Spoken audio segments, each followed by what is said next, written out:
Welcome to Stronger Together, a powerful podcast series hosted by Impact Community Services.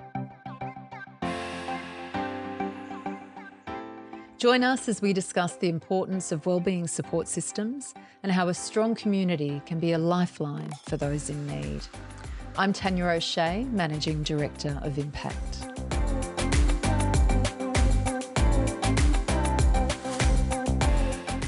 And hi, I'm Kate Rumballe, Impact's Communications Officer.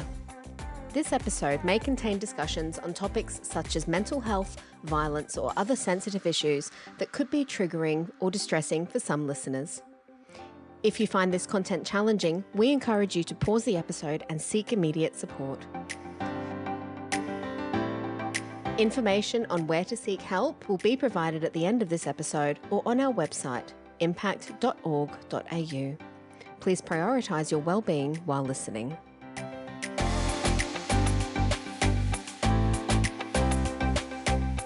Before we begin, we wish to acknowledge the traditional owners of the land on which we live, work and meet. We pay our respects to the elders past, present and future, for they hold the memories, traditions, the culture, hopes and values not only of Aboriginal and Torres Strait Islander people, but for all Australians. Now, let's delve into the important conversations awaiting us in today's episode.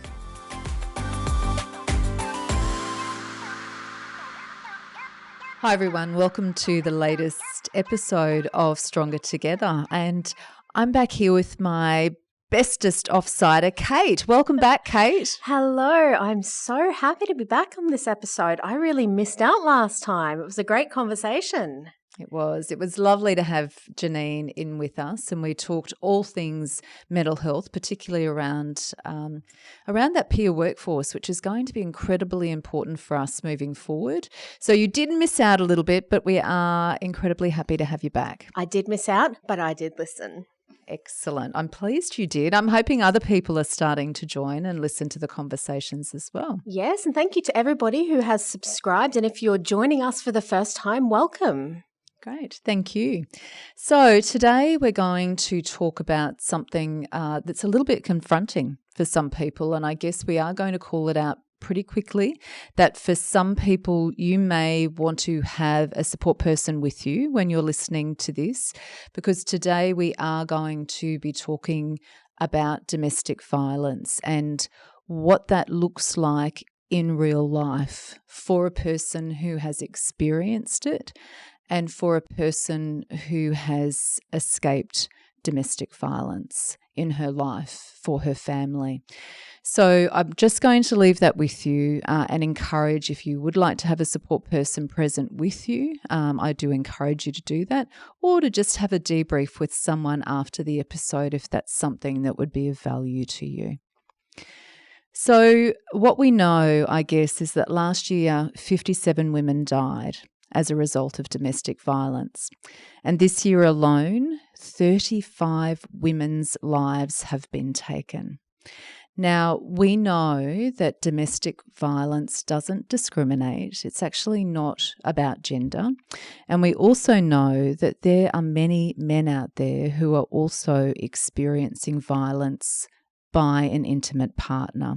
So the current stats, it could be anywhere up to 1 in 14 men are living in a domestic violence relationship, it's very confronting, isn't it, Kate, when we're thinking about stats like that? It just feels completely off the scale to think that it could be people living beside you. It really is. And you don't necessarily know. People become very good at hiding what's going on behind closed doors, but the statistics around domestic violence are really grim and action needs to be taken. I think that it's really timely that we're talking about this because, of course, it is Child Protection Week this week as well. It's absolutely very important. And we've got a lot of people out there advocating for change. So just last year, we had Sue Clark and the team from Small Steps for Hannah visit our organisation, visit with our team who was working very closely in the domestic violence space. And they had lots of encouraging words, but obviously it's a hard road that they've taken to change the laws around coercive control. So we absolutely applaud the work that they have done, but obviously there's still more work that needs to happen in this space. Now, we are incredibly fortunate to have Emily with us today, and she has been kind and gracious enough to join us and share her story. Good morning, Emily. Good morning. Thank you for having me. Thank you for coming in and your openness and willingness and honesty around this topic. So, Emily, tell us a bit about your story. My story started about 6 years ago. Oh, no, 7 years ago now, actually. And I say that it's still continuing, even though my child and I did escape. We are still very conscious that, unfortunately, the person who chose to use violence against us, which was my child's father and my ex-husband, is still hunting us down. So, it is something that is continuing. However, it did start 7 years ago. So 7 years ago, I met the most amazing person at that time. As we all know, coercive control is blind to begin with. At that time, he was charming and sweet and kind. He said all the most amazing things, something very much like off a movie. And within 2 years, we were married. And then we expected a baby boy after that. And then we went through with having our baby. And then I'd say probably 6 months into our child being born, the signs started to show. And just like many others who don't think that could happen to them, or who don't think that the person who adores them, loves them, who committed to all these things would ever do anything to hurt them, they were ignored. They were very much ignored. So without going into too much, the smashing of the phones, or my child's newborn photos being burnt, or simple things like, somewhat simple things, leaving handprints of bruises, all of those physical violence was somewhat minimal to begin with.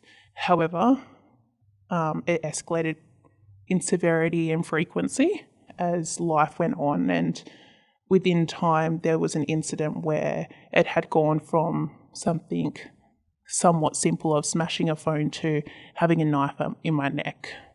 It escalated to a point where I am very fortunate to be here today. But yes, that's how the journey has been. And so I made a decision when it started to escalate to start to have a plan somewhat of what this was going to look like. That plan was very secretive at that time due to I didn't want people to know. It wasn't something that, and to be honest today, I think it is still a bit of a taboo to talk about. It makes people uncomfortable. It's not something that you would just willingly disclose to just anybody. So it was something that was very much internal. And so I made a plan, and that plan started. And then at a point, I was fortunate enough to have support, and also forcible support, to say, you need to leave. And we were told not just to leave the house, to leave the state. Wow. It's a powerful story, and what our listeners can't see, obviously, is you and the reaction that this is still having on you. You seem to be holding things together beautifully.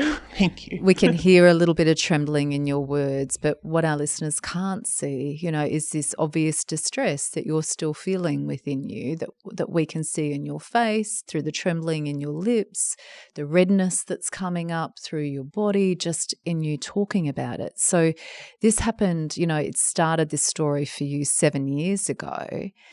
And it continues on, doesn't it? It's not something that just leaves when you leave. It's something that you continue to carry with you, and obviously continue to carry and work through. 100%. So My son and I were very lucky to have support services. One being a massive help was police, who could see what had actually happened, and they were the driving force and the conductors of those hard conversations to say that this community is no longer safe for you. We have done our job and they did a wonderful job. But just like everything, there are weaknesses in chains.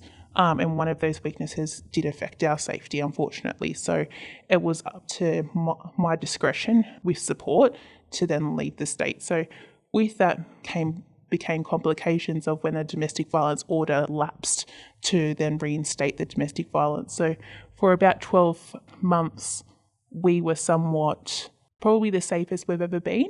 However, for our protection, I made the decision to reapply for the domestic violence order to be extended for a further 5 years, conscious that it's different in different states. The timing is different in different states. So with that then came risks, as then he knew what state we were in.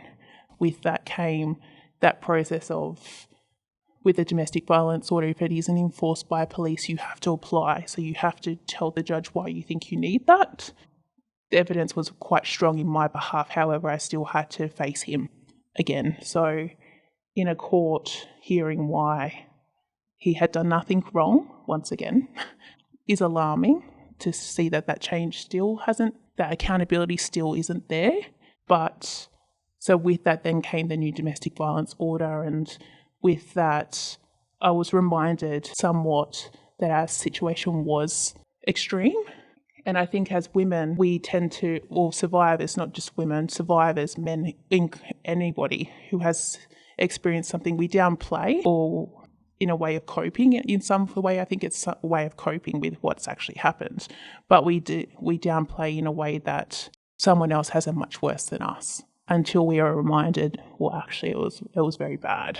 So we did get a phone call from a magistrate himself, who had advised that he was very worried for our safety. So he put us on an imminent risk team for the state, which meant that then we will engage with the Australian Federal Police.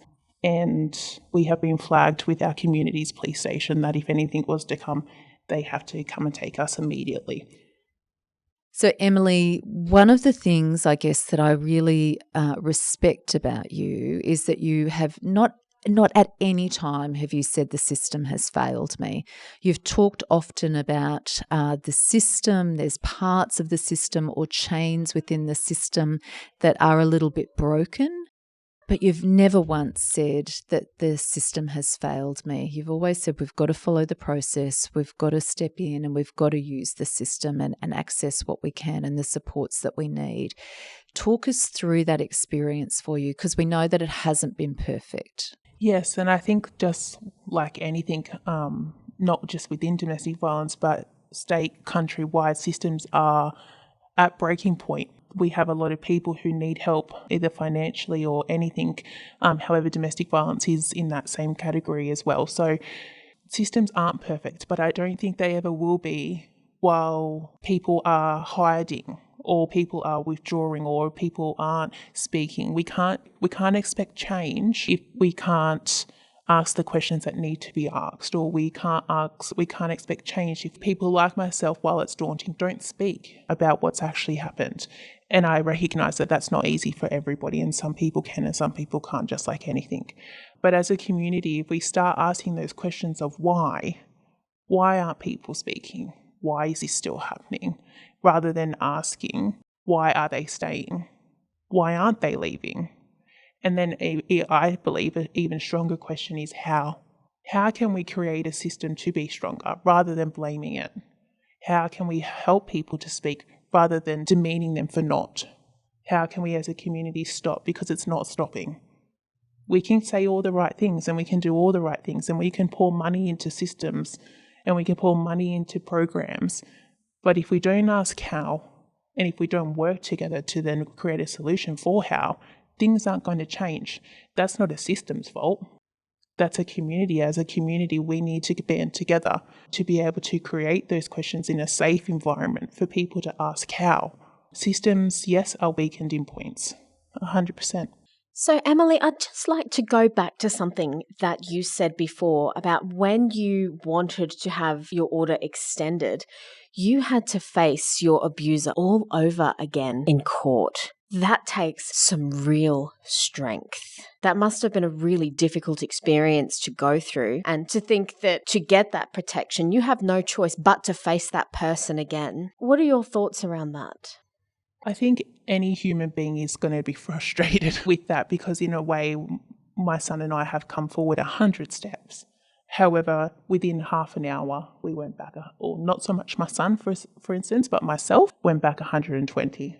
Obviously, it's going to be alarming.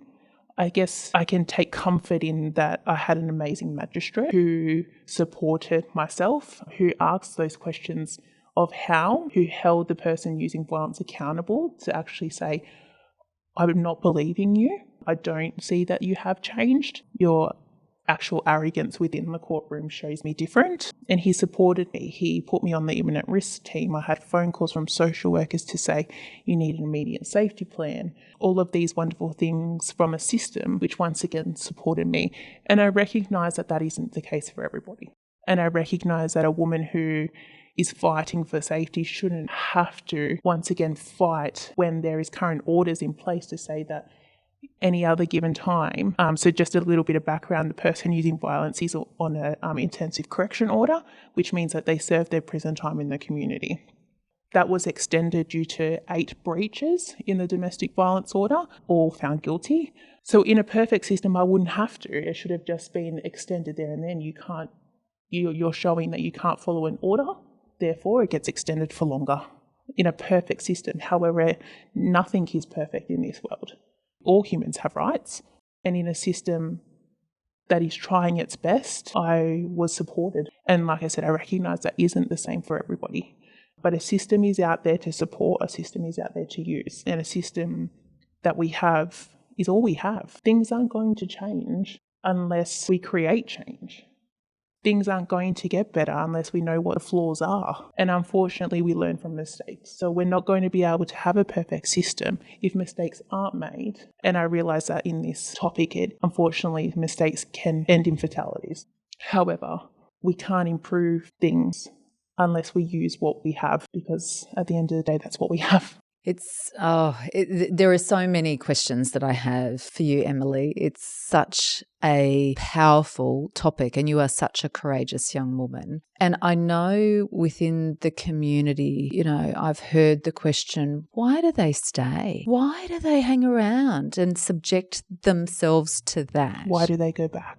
Why do they go back? What is going on here? It's really interesting that you raised that, Tanya. I found some really fascinating statistics that Australians have around domestic violence, and almost 1 in 3 Australians believe that women who do not leave their abusive partners are partly responsible for the violence continuing. Oh my gosh, I've just got chills in my body. I can't fathom that. Can't either. That's the biggest standout there for me, but I can't believe that there are still people in this day and age that believe that it is partly the victim's fault because they stay. People stay for all kinds of reasons. It's not always that simple. And people hide what is going on for all types of reasons as well. So, Emily, I know for you have this beautiful family that is wrapped around in support and would have been there for you in a moment's notice if they knew what was going on. Now, for you had become very, very good at wearing a mask. And even the closest and nearest, dearest to your heart had no clue what was going on until a bystander intervened. Tell us about that mask. That must have ripped every bit of energy out of you to keep putting that mask on every day. Yeah, and in all honesty, it is exhausting. And I think that will be a mask that will somewhat be a part of my identity forever now. And that will be due to our circumstances that my child and I are still in today. But that mask was there as a protective factor for myself, but also for my son. And I think with domestic violence, a lot of the questions that are asked are around the victim.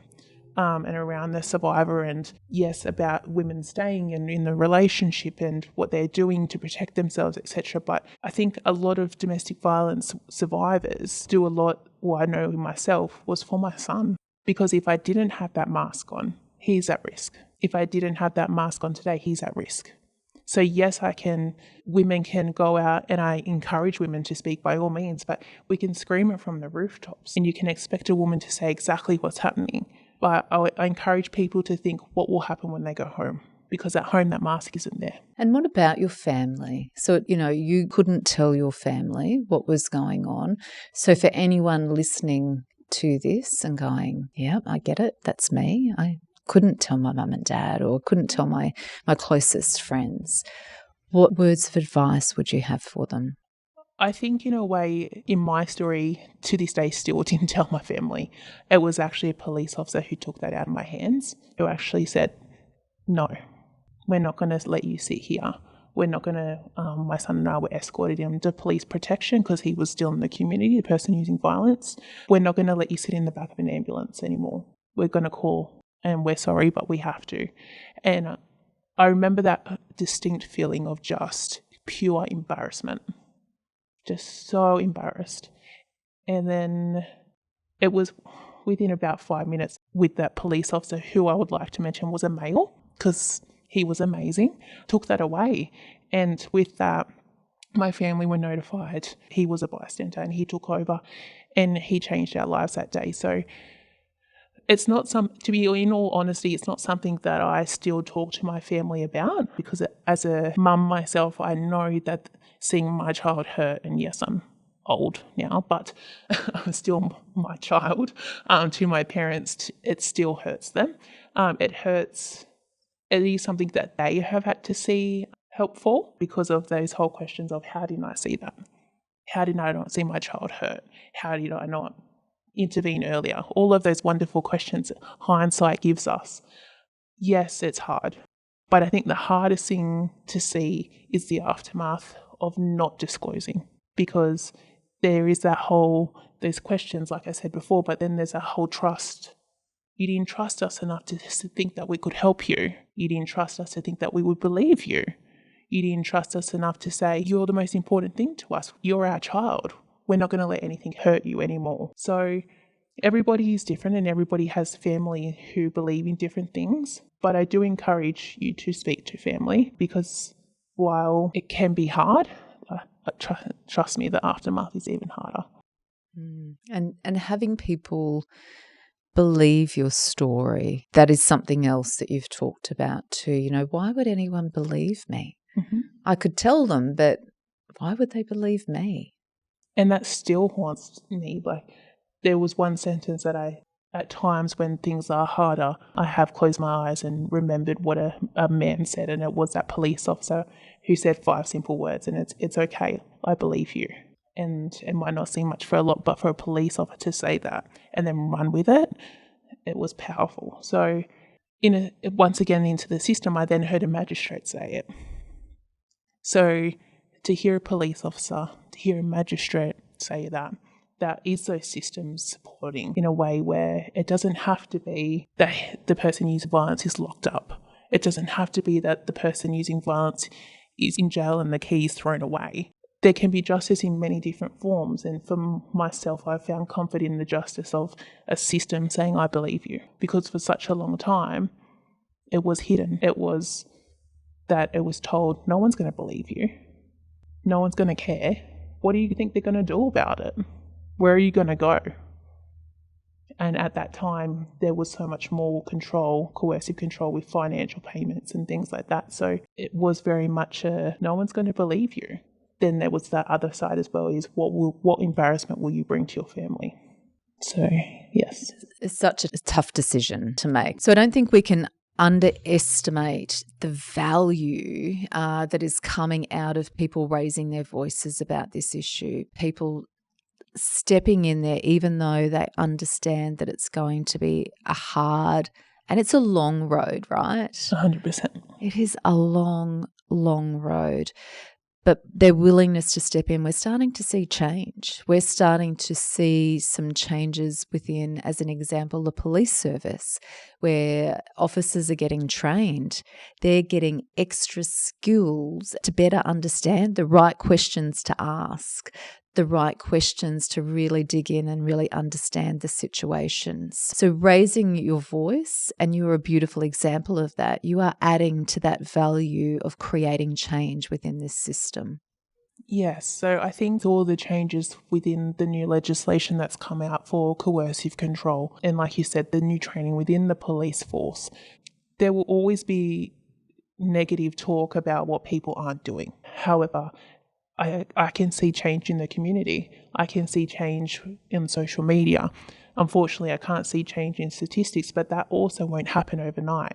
This is a long process. We've got to 2023 without this change.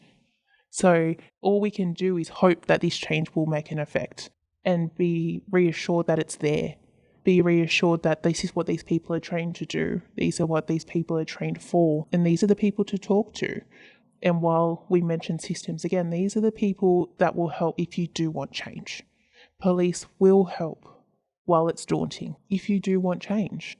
There are many bystanders out there though. Child safety, a wonderful bystander if you fear for your life or your children's life. Bystanders such as domestic and family violence services, community services. I would like to mention as well though that bystanders can be somebody as simple as your hairdresser. Somebody who you confide in. Just because somebody doesn't have a tag or a government authority behind them or some sort of legislation behind them doesn't mean they're not a good support. Doesn't mean that they're not somebody to create change. We can all create change. Any human can create change. So I'd just like to delve a little bit more on the topic of bystanders. Now, obviously, in your case, a bystander, a police officer, intervened, and that brought around a huge change for you. Tell me a little bit more around the value of bystanders, because sometimes it isn't helpful as well. Is that right? 100%. 100%. So in my case, when the major incident happened with the assault and things, I was actually on a street, in the middle of the street, and the street that I was connected to was a highway at 9 o'clock at night. With McDonald's on the other opposite side. So people coming straight out of the drive-through, people driving straight past, people oblivious, in a sense, to what was actually happening. But with therapy, people who were scared to intervene, people were scared to say the wrong thing or do the wrong thing. Bystanders are powerful.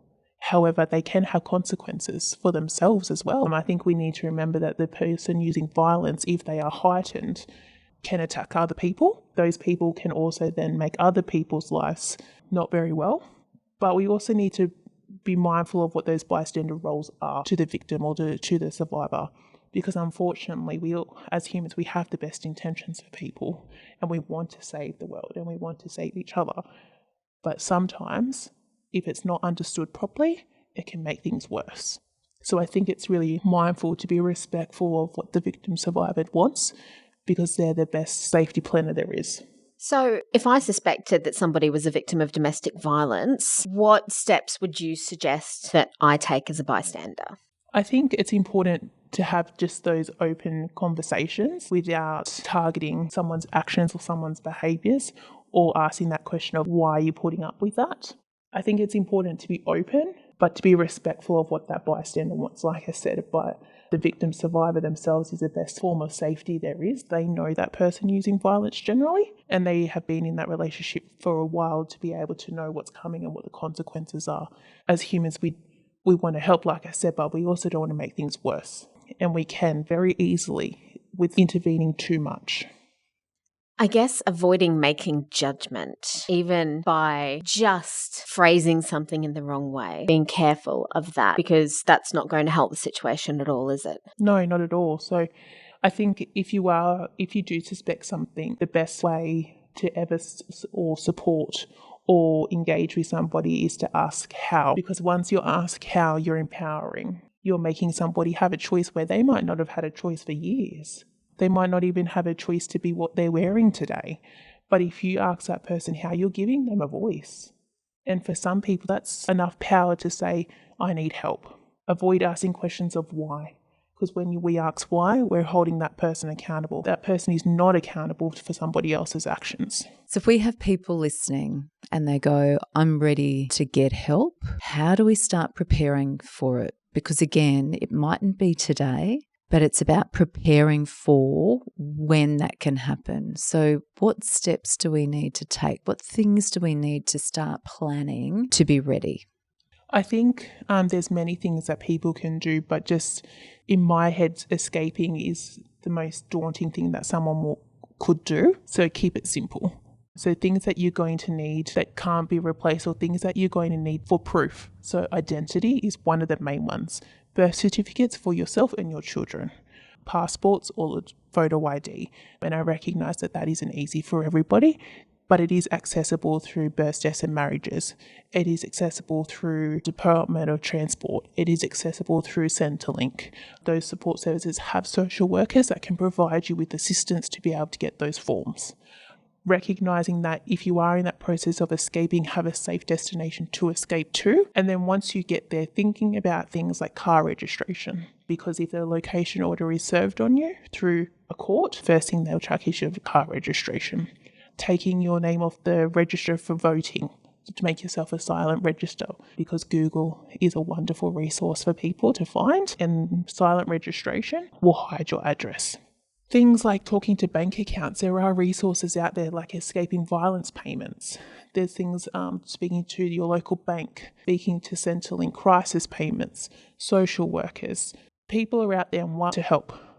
While it's daunting, it won't be changed if we don't ask for help. Sometimes it is simple as not even speaking. If you have a domestic violence order, show them the piece of paper. You can literally say to them, I can't speak right now. If you show them the domestic violence order, they'll understand what's happening.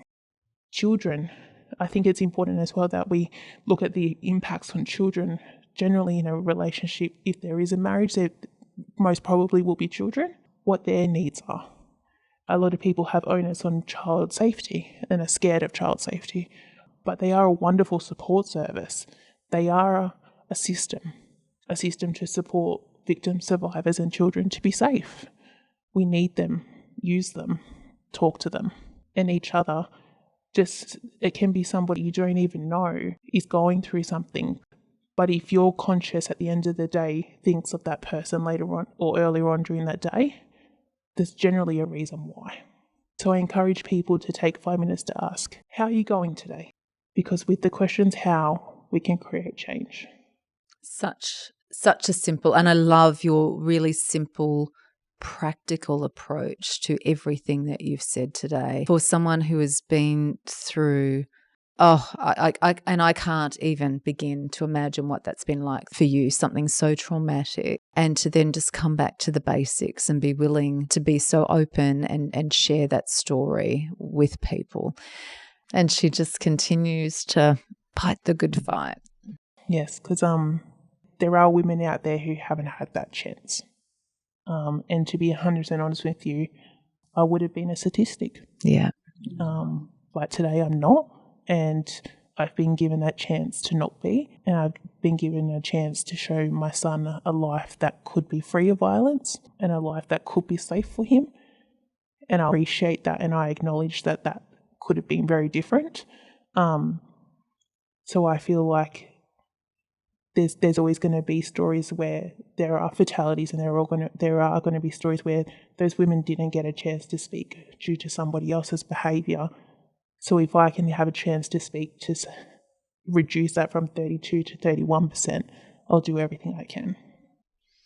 So just in relation to, just as you were talking then, and I was thinking about trust and having trust in other people, building trust, and then having another relationship as well. Mm-hmm. It's been the hardest part. That's hard for people too, and even thinking, getting through that, I'm never going to trust anyone again. 100%. And I think it's not so much with that, it's like that whole onion, there's so many layers to it. So one is obviously just what it is, the general nature of trusting somebody that they're not going to do the same thing that that person before said he would never do again. Trusting that person, especially if you have children, to think that that person could affect them. Trusting that that person will undo all the work that you've done to create change or create change in yourself. But just like anything, not everybody has bad intentions. Not everybody in this world wants to hurt people. Generally, most people are good. However, that takes time to understand that and to trust that, because once you've been hurt so many times to a point where, like I said, I was almost a statistic, it's very hard to come back from that. And that's where support services are in place, and that's where systems are in place to show you that not everybody is like that. Just like that bystander, that police officer who was a male, and it was a male who perpetrated violence against me. However, to be honest with you, I think that there will always be a part of trust that will always be a downfall for myself, because I tend to explain it like the vase. That precious vase that gets broken once will always, you can put it back together, but there will always be a scar or a crack, because the body remembers and the mind remembers what it felt like. So to be vulnerable back in that position is a very uncomfortable place to be. And there's a part of you, when you have someone else to protect, that is a piece of you that will always come forefront to yourself.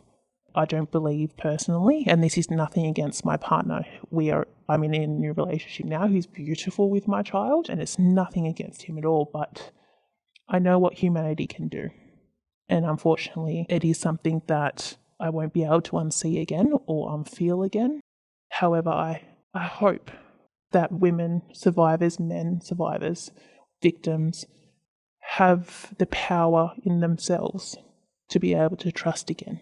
Because at the end of the day, that person has already taken so much from you. So empower yourself to trust again, to overcome what they've taken already. Beautiful. Is there anything that you would like to say just to finish off today, just to, I guess, leave a lasting message with people, if you could give them one last bit of advice? I think if you are in a relationship where you are a victim of domestic violence, female or male, violence isn't gender neutral or gender based, you are important. And no matter how many times that somebody tells you you're not, you are. You are someone's daughter or someone's son.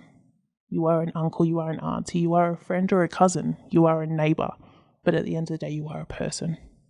Every person has a right to live a life free of violence. Every child has a right to come home to a parent free of violence.